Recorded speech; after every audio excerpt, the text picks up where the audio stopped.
We're now going to look at creating purchase orders. This can be found in the supplier module under purchase order and option 303, which is new purchase order. When we select the purchase order, it gives us a list of all the available suppliers. It doesn't pop up with a window straight away. It will give you the list of the available suppliers, and then we can pick which supplier we want to create the purchase order on. If you can see the supplier, you can just double click on them, or you can search for them using the search bar at the top or the letters going down the right hand side. I'm going to use a UK supplier. When we go in, we can see the first field that we're on is the date. This will default to today's date, so we can just leave that as it is. If we tab down, we have a reference number. Now, this isn't the purchase order number. Enterprise will generate its own purchase order number once we save it. If you have an outstanding purchase order on your old system and you are bringing that across to Enterprise as an outstanding order, then you may just want to reference it in here. When I tab out of the field, it takes me to the payment term. We've then got the shipping method. So these have defaulted from the supplier account. We can change the payment term if it's different for this particular order, and we can change the shipping method if it's different for this particular order. However, I'm just going to leave them as they are. We can see here the currency is 1, and we can't obviously change that. There is an additional reference field up the top. It's just an internal reference if you wanted to type something in. We've then got the due date of when you're expecting to get these goods. If I change this at the top here to say I'm expecting to get them on Monday, then what this will do is this will filter down to all of the lines that we put on with the correct due date. Status is defined by the system. That's open. We can't change it. Delivery status and consignment, I'm not going to worry too much about those at the moment. That would basically be if you were importing goods and the goods have been shipped, then you can update it to say they're in transit or things like that. But you would do that on the order after you've created it. You wouldn't be doing that now. We've then got the contact. The contact in here can be changed. However, it does default to the default contact on the supplier account. The email address that is linked to that contact will be the email address that is used when we email the purchase order off directly from Enterprise. Down the bottom of the screen here, we can see the supplier's address, and then we can see the ship to. And this is obviously where we're telling the supplier to deliver the goods, so they're coming into our warehouse. We can see down here we've got the subtotal, we've got the carriage amount, and we've also got a box to put an other amount in. Sometimes people might use that more on the sales side for things like credit card charges and things like that. What we're going to do, we're going to click up to the item name, and in here we're just going to have a look at the products. Now again, you can click on the drop down arrow to see your products. You don't have to click on the drop down arrow. You can just type straight into the box, and if I type CPU for example and tab, that will then give me all of the items that I've got CPU. So I want to order both of those, so I can use the multi-select option and tick both of them and click OK. And we can see here we've ordered one of each of those. Now if I want to change the quantity, I can just type in 10, because once you have selected the items, it will automatically put you in the ordered field, so you can just type over it. You don't need to click into it with your mouse.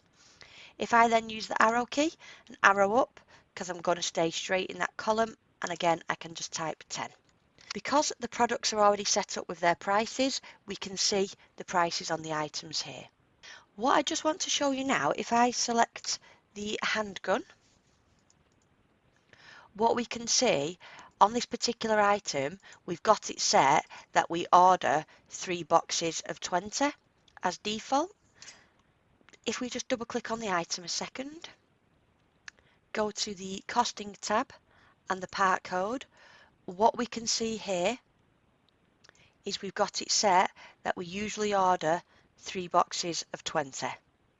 And we can see here it's got a price of 200.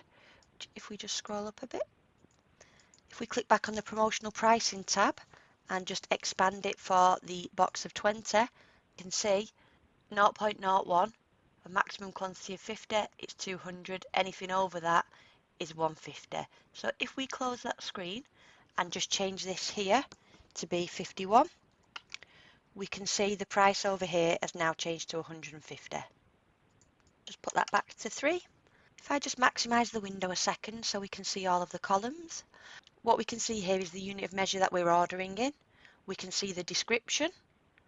If you need to change the description on the fly and add anything additional, you can click into the box and we can add any additional text here, and that will print just on this particular purchase order. It won't save it on the item and it won't be for future purchase orders. We can see the default tax code, the default nominal code. So as mentioned previously, whenever we purchase anything in Enterprise, it will always go to, when it's stock, it will always go to 1001 on the balance sheet, and it only hits the P&L when it's sold, giving you more accurate accounts. We do have the ability to put a discount on if we want. We can see the due date, which has been calculated from the top up here. On this item, it had a lead time of 1 day, so it has automatically put in the 17th. However, if I wanted to change that, I can just overtype it and say they're all going to come in at the same time.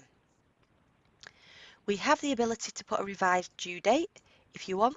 Again, you would usually come in and update this after the purchase order has been created. The source document code, if you have created a dropship order, then that will show the sales order that the actual PO had been generated from. We can see the line number. Now, as standard on the screen, whenever you look at it, it will sort it by line number, so it'll go in the order that you've entered the items. We can then see the cost price, the net price after any discount, and then the line total. Up here we have a generic notes field. If you type anything in on here, it doesn't appear on the purchase order as standard. If you wanted that to appear, you would need some consultancy for us to change the layouts and add that in, so you'd need to contact support. Once we've finished with the purchase order, if I just click the save button, we can see up here now it's created purchase order number 5000. What I can do at this point is click print. When we click print and we get the print dialog window, so we can see as default it's going to print preview. So for the moment I'm just going to print it to screen so we can see what that looks like. So in here we can see the UK supplier, we can see the ship to, we can see the purchase order number, we can see the purchase order date, our internal reference, the payment terms with the supplier, shipping method. We can also see down here the item name, so there's our product code, and then we can obviously see the supplier's product code underneath in the brackets. We can see the quantity that we've ordered with the unit of measure, and we can see the description with the additional text that we added there. We can also see the cost price, discount, the net cost, and we can see the due date for each line. If we scroll down to the bottom, we can obviously see our order total. So I'm just going to close out of there. So if we wanted to email this off to the supplier, what we would do is untick print preview, and then we would tick the email option. When we tick the email option, we can see here the email address defaulted from the default contact. What we will see is we have an email tab up here. If you wanted to change this text on the fly, then we can change it. But this text here needs to be generic because you might have multiple people emailing out the same purchase order, so you can't put an individual signature on this particular screen here. But if we change this and do Dear Mr. UK, just to personalise it a bit more, and we can change that there. If you want it to save that text, what you need to do is just click back on the printer settings tab.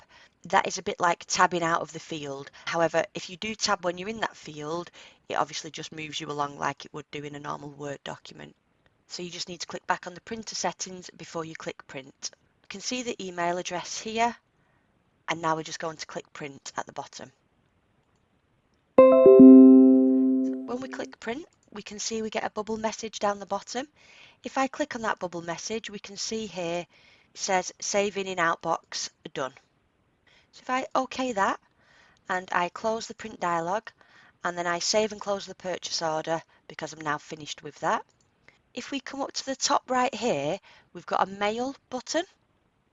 What we can then see in the outbox here, we can see here is our email going to Mr. UK Supplier. We can see the subject has the purchase order number in, and it also has a description of purchase order. If I double click that, we can see here, Dear Mr. UK, and there's our purchasing, there's the text that we changed. And we can also see the purchase order is attached as a PDF. If I double click on that, we can see it looks exactly as it did when we looked on the screen. If you use the Enterprise email exchange integration, then you don't need to do anything. What will happen is the exchange integration plugin will come and pick those emails up every 5 minutes and send them on. You'll then see them in your sent items in Outlook. I would advise that you maybe check the sent items a few times a day just to make sure nothing's interrupted the service and they are going and see them in the sent items, especially if it's any purchase orders where you need the stock quite urgently. We're now just going to create another new purchase order.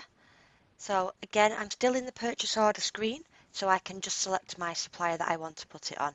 I'm going to pick my UK supplier again. You can see the date up here, the reference, the due date. Now what I'm just going to show you on this particular order is we have the ability up here to import the items onto the order. So the file headings are exactly as we can see here, item name, supplier part code, QTY and price. You don't have to have the part code and the price on there, but we do need to have the item name and the quantity. If we just have a quick look at a file that I created earlier, we can see item name, so we've got the product code and we've got the quantity. If we click Get File, we can browse to where the file is, and we can see here it's populated the top of the screen with the items and the quantities. We can see the price is blank and the supplier part code is blank. If I click Add to the order, we can see that's added both of the items to the order. We can see the due date is populated from what's in the top section, and we can see it's automatically picked up the prices of those items. If we now just print that, at the point of us clicking print, it will automatically save the order as well, so you don't have to click save and then print. Now I'm just going to print preview that. Although we didn't actually put in the supplier part code when we imported it, because it's linked to the product, you can see it's on there.